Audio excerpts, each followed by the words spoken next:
All right, so last time we finished up talking about gene regulation. We had talked about some sigma factors and regulatory RNAs and how they can also regulate both transcription and translation in the case of the RNAs. Then we talked about some control circuits. We talked about chemotaxis and how all the different control elements work together. And then also the phage lambda, the C1 crow switch that decides between lysis and lysogeny. And then also a synthetic biology application of how we can actually engineer some of these natural mechanisms that cells have. All right, a couple of review questions. So anybody can tell me the answer for the first one? Yep.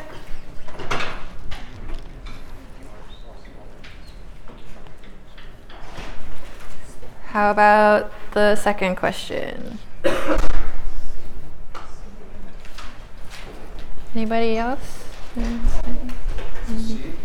Yep. So remember, the MCPs are the things that bind the attractants, but they can get desensitized so that the bacteria will still keep moving towards more attractant.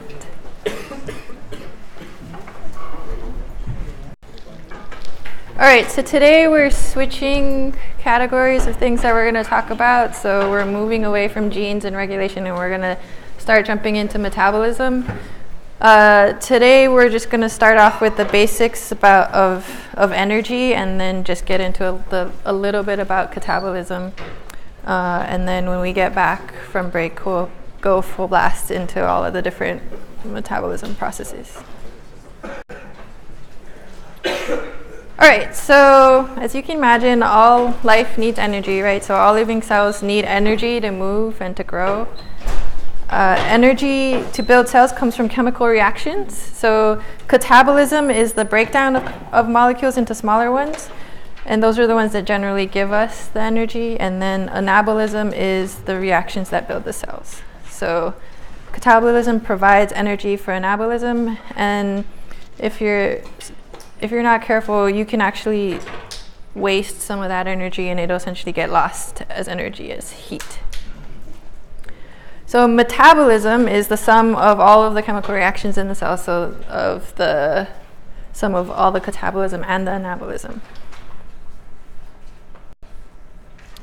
So sources of energy for the cell. So remember the troph naming system, right? So this is going to come back into play a lot for the next few chapters. So remember that the energy source can be light or chemical, and so photo or chemo. And then we won't talk about these right now, but just make sure you go back and remember the electron sources, the litho and the organo, and then the auto and hetero for the carbon sources.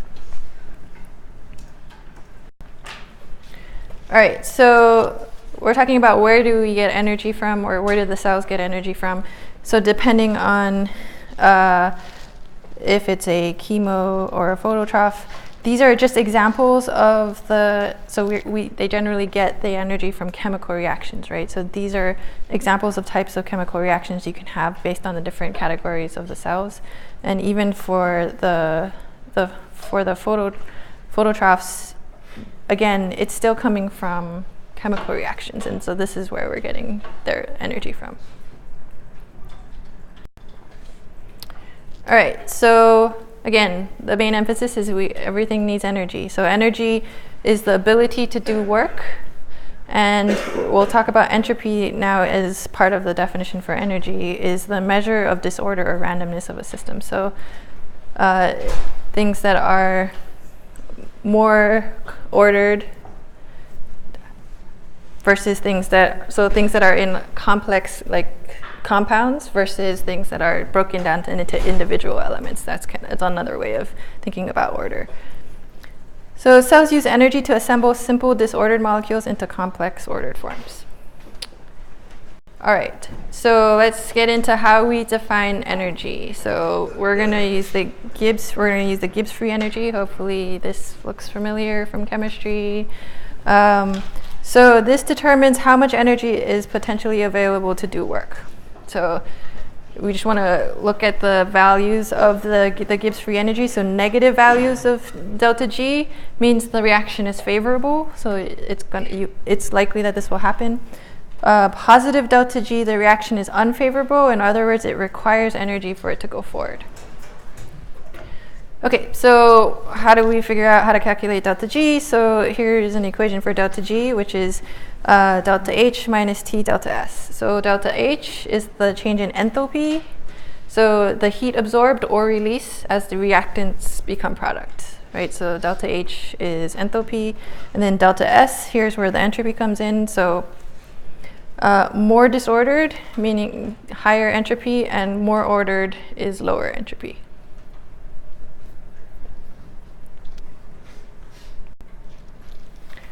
All right, so now we'll talk about some of the factors that determine delta G. So intrinsic properties of the reaction, so those are the ones that are the delta H and the delta S. But there are other things can also play a role in it, so concentrations. So this is one of the key ones, so excess reactants over products. So if you just kind of think about that, right, if you have a whole bunch of reactants lying around, well, why not just turn them into products, right? And if you're always trying to think of which way the reaction's going to go. And so if you have excess product around, then there's no need to make more of it, right? So in that case, the delta G will also be reflective of that situation, and so the delta G will be more positive. Again, so some of the environmental factors are temperature, pressure, and ionic strength. And so you may have heard also of these delta G naught. So this is essentially, people went and tried to measure and calculate what the delta Gs are for different elements and different simple reactions.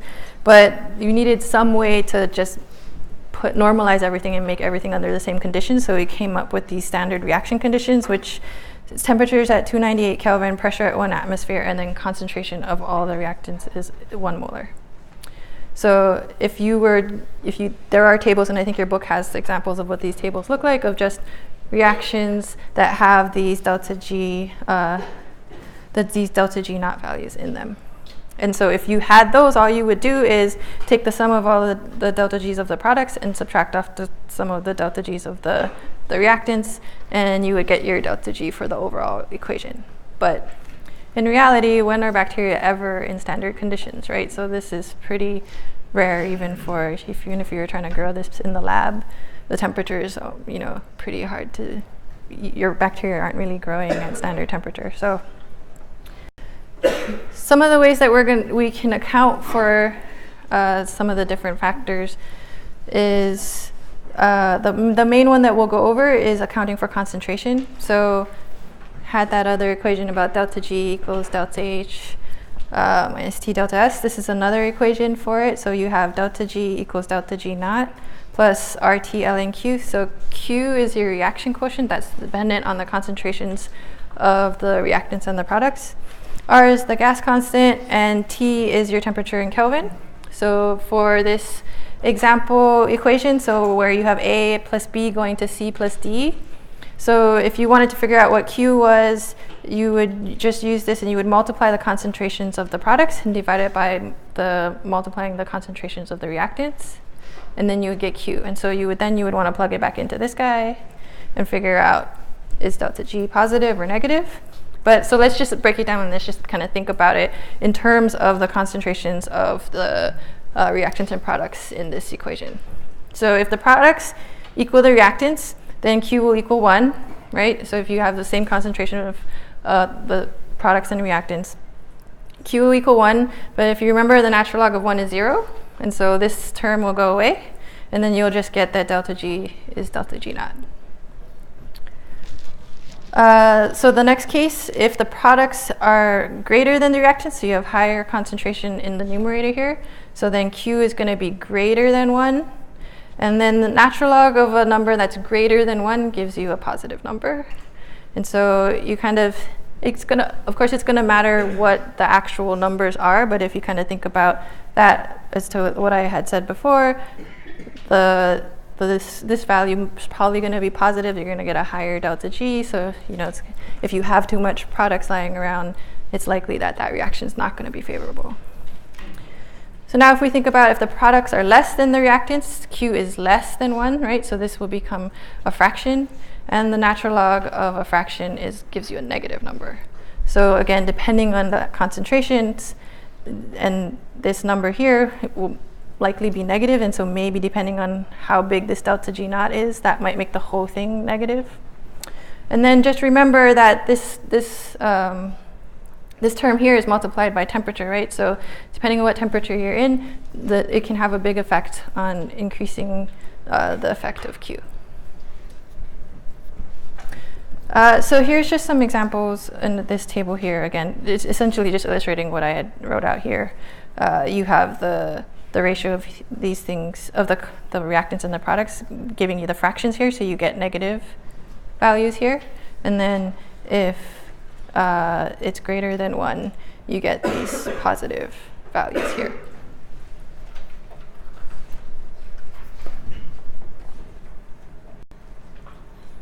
All right, so now we're going to start getting into what does the cell actually do then, because a lot of times some of these reactions are going to have positive delta G's, right? So one thing that you can do, especially when you think about concentration, is that you can actually, so one thing that the equation showed, right, is that the concentration of these products and reactions play a big role in determining delta G. But what you can do is couple reactions, and so then if you remove a product by using it in a second reaction, then that can help drive the first one forward, because now all of a sudden your product concentration goes down, and now you're in the situation where this is less than 1. And so as long as you're balancing when the products and the reactants are around, then you can help change the situation and help change the delta G values in a given instance in your cell.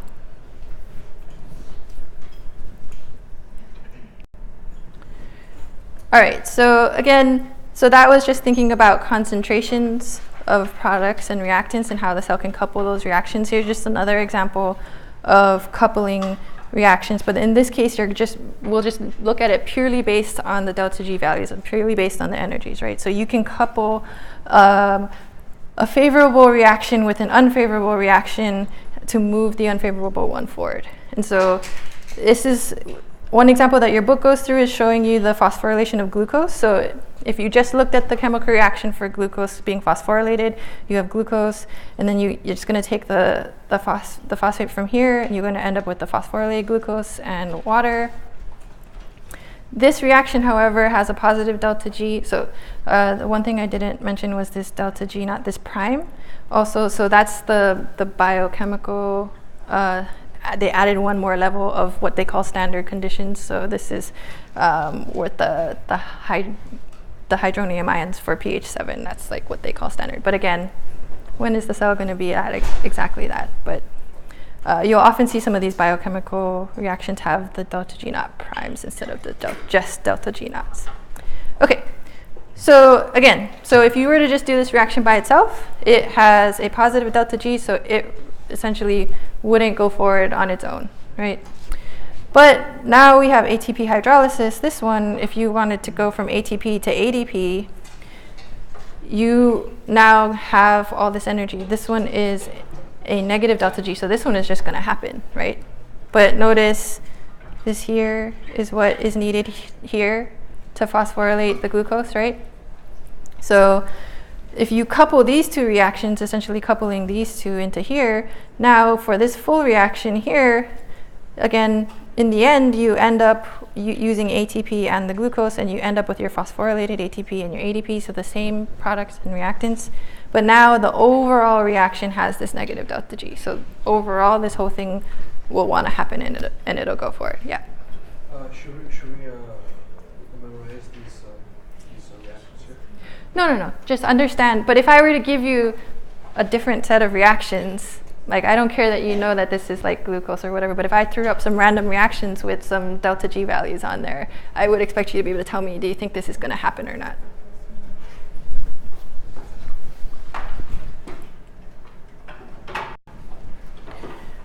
All right, so one other thing that the cell does is that it will often, instead of doing the whole thing all at once, it will break things down into each reaction into several steps. So essentially what happens is you can technically, so in the case of glucose, if you were going to break down glucose, you can technically write a single reaction to break down glucose to its final components, but in that case, the cell would essentially lose all that energy that's released as heat, and it's kind of a waste for the cell.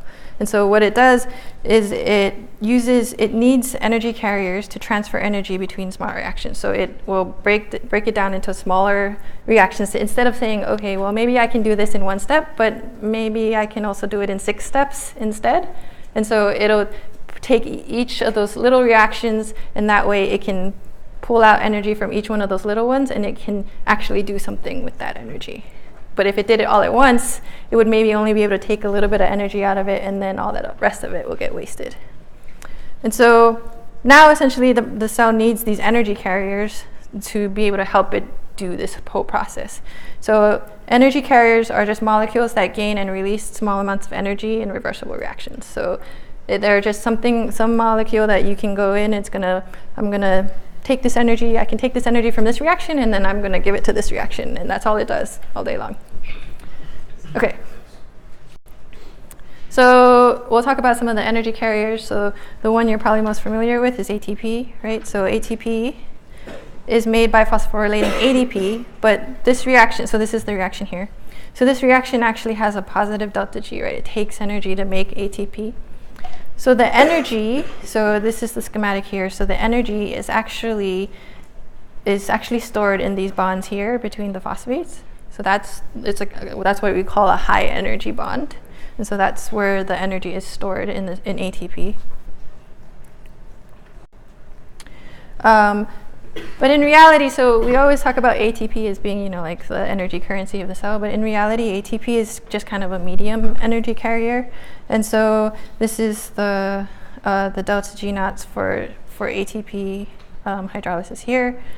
And then you'll see that, it's more than glucose losing its phosphate, but if you remember, do you remember phosphoenolpyruvate? So that we talked about that from the PTS system. So this one actually has double the amount of energy than ATP does. So just kind of keep that in mind, and we'll talk a little bit more about that in a couple of minutes. On this table here, so this pyrophosphate here. So you notice this has slightly more energy, right, than this one. So ATP has 3 different ways that it can actually transfer energy. So the first one is just hydrolysis of releasing the single phosphate, so ATP going to ADP. So normally so again, you have to think about, so what's going to happen with this. You don't want it to just waste that energy. So normally ATP hydrolysis is coupled with a biosynthesis reaction that requires energy, and usually requires an enzyme that has an active site for both of the reactions. The second way that it can transfer energy is by releasing the pyrophosphate. So this is also, so it releases the pyrophosphate. The pyrophosphate eventually usually just hydrolyzes into 2 inorganic phosphates. So this one, again, has a little bit more energy, and generally the cell will use these in reactions that must not be reversed. So if you remember in transcription elongation, the energy source in that case was coming from the pyrophosphate. And then the third way that ATP can transfer energy is through phosphorylation of an inorganic molecule. So ATP can be used to transfer its phosphate to a hydroxyl group of some other molecule. So like in the example, glucose has that. And so that's 3 different ways that the energy in the phosphate bonds in ATP can be used to transfer energy. But ATP is not alone. Remember, GTP is the energy carrier in translation, right? That's what we use in translation for energy. But just think of it in the same way, same types of mechanisms. It still has that same phosphate bonds.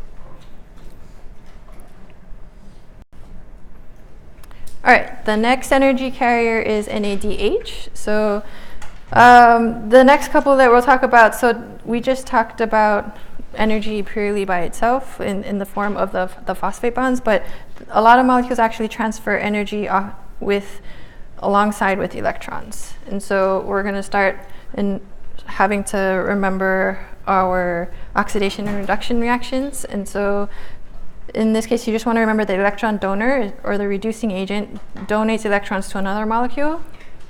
Electron acceptor is the molecule that receives or accepts the electron. So this makes sense. NAD, so is nicotinamide adenine dinucleotide. So its reduced form is NADH and its oxidized form is NAD+. So this carries about 2 to 3 times as much energy as ATP.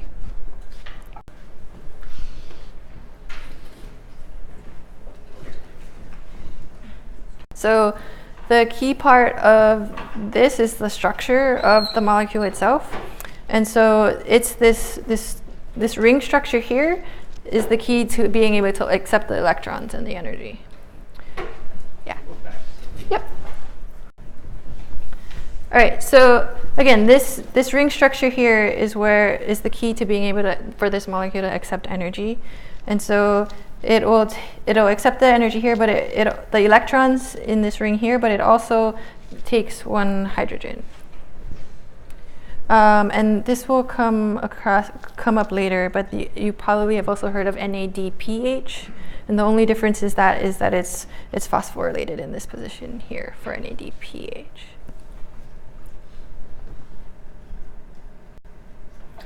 Okay, so this is what the reaction looks like to go from NAD+ to NADH. So again, this is the reduction potential for the electrons, and this is the delta G. So this is positive delta G, so it requires energy input, right? And so cells typically use NAD to get the energy from catabolic reactions, so breaking down their food sources. And so it's usually coupled with some kind of catabolic reaction, breaking down a food source, which will transfer the electrons to NAD. And then once it's in the NADH form, it will typically transfer its electrons to the electron transport chain, which we'll get into later. So here's that reaction, what that looks like. So NADH going back to NAD+. So this is where all the money is, right? So this is the energy that you get from that reaction. And so remember, glucose was like ATP was like 31 or whatever. So this carries much more energy, right? Is that the electron acceptor oxygen where it's like NADH plus O2? Is that like the reaction to it? Mm-hmm. So, and we'll get into this reaction later when we talk about electron transport chain. So NAD+ is regenerated, and the cell actually needs NAD+ to be regenerated, right? It can't just have a bunch of NADH sitting around in the cell. If not, when it breaks down some other food molecule, it's just gonna have no place to put it, and it's gonna waste that energy, and that energy is gonna go away as heat. So it needs this to happen constantly, and it needs to balance all of this. The next energy carrier we'll talk about is flavin adenine dinucleotide. So this one is, the reduced form is FADH2, and then the oxidized form is FAD. So this one's slightly weaker electron donor than NADH.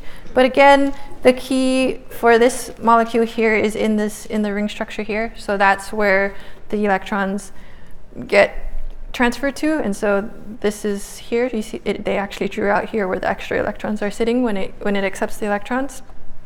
And in this case, it does actually take the 2 hydrogens and onto the molecule itself.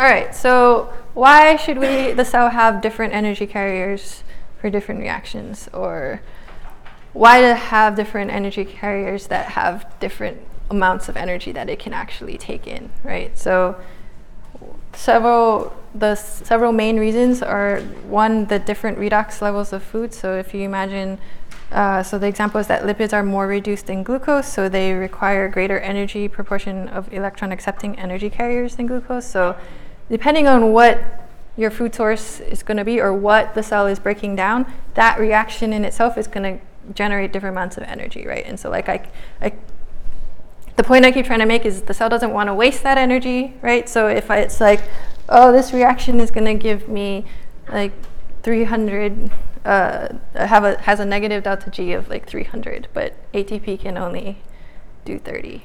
And so if I only had one of those around, then what's going to happen? I'm going to waste, 170 or 270, right? So all of that would be wasted. So they want to have different molecules around that you can actually just transfer in one shot and be able to balance out what the cell is using. Again, so that's essentially what this was, different amounts of energy. So biochemical reactions yield different amounts of energy. And then finally, there are different purposes. So specific electron carriers are used in specific reactions. And we'll get into this later on when we start learning about this. But NADH, for example, is used in the electron transport chain, whereas NADPH is used in biosynthesis reactions.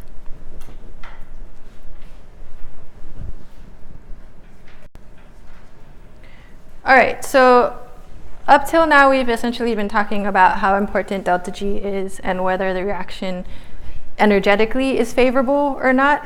But just because it's favorable, it tells you nothing about how fast that reaction will happen, right? So essentially, you can have this reaction with big, highly negative delta G, so it should happen, right? But what happens if the two molecules never come together? Or it just takes forever for those two molecules to come together? It will happen once they do come together, but if they don't find each other, nothing's going to happen until that point.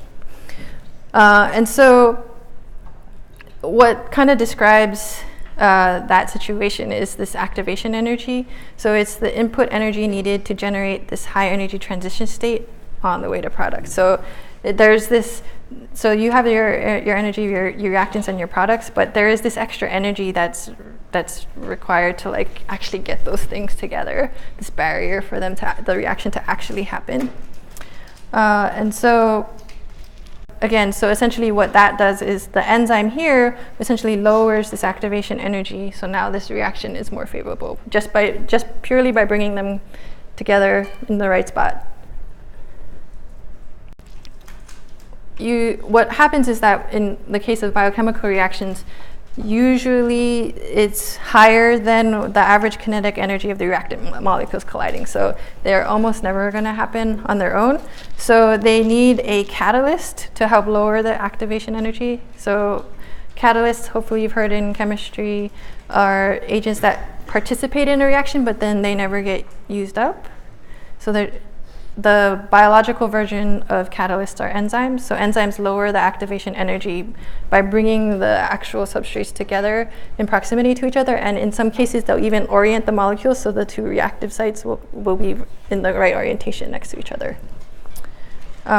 So any questions about that?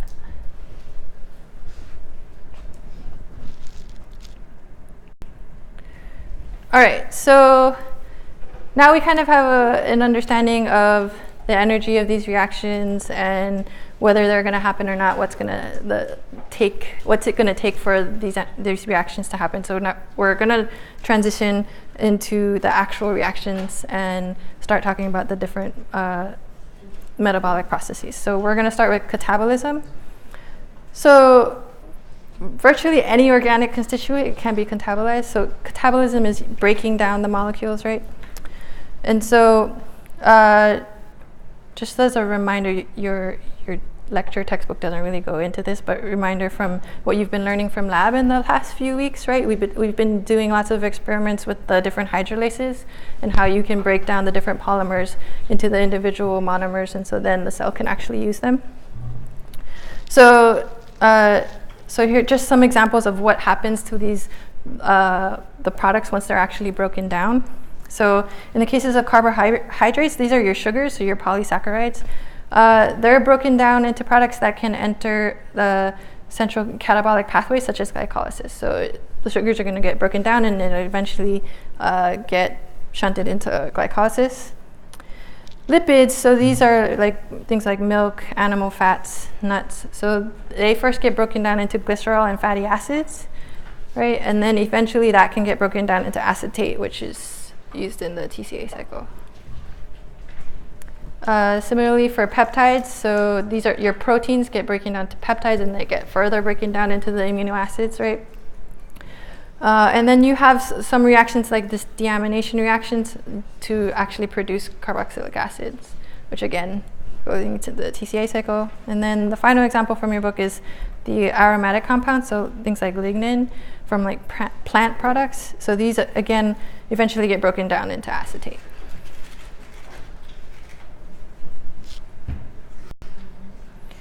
All right, so there are 3 general classes of catabolism.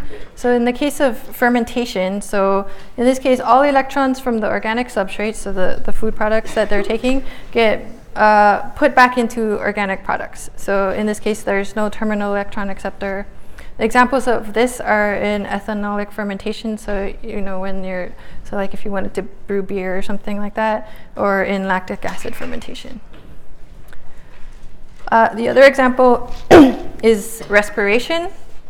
So electrons are removed and then they're ultimately transferred to an electron acceptor. And so examples of the electron acceptor are oxygen and nitrate in the case of anaerobic respiration. So these respiration type catabolism reactions generally yield more energy than fermentation. And then the final example is the photoheterotrophy. So again, so this one, they use the energy from light and then using the organic carbon substrates for catabolism and biosynthesis.